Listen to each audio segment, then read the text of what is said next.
Good morning mga kalodi. Hello, shout out, good morning. Ayan, si Pobre mga kalodi andito sa Barangay Lagun mga kalodi dahil pupunta ko sa palengke. Siyempre dito sa Butuan City, siyempre.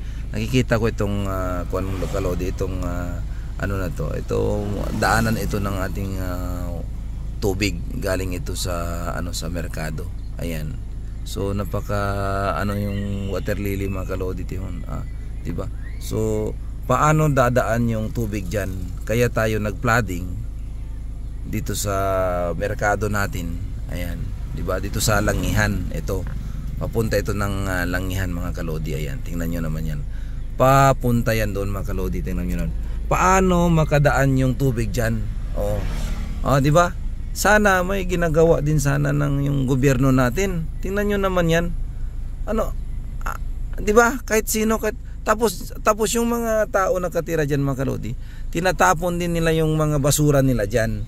Kaya nag-i-stack, kaya yun, pag umuulan, mayroon tayong mga bad weather na dumarating, hindi namin natin maasahan na darating talaga yung bad weather diyan. Siyempre talaga, mag-i-stack talaga yung tubig, kaya yan, yung flooding, babalik yan doon sa city. Kasi hindi lalabas yan papunta sa sa dagat o papunta sa mga river, saan yung exit ng mga tubig natin.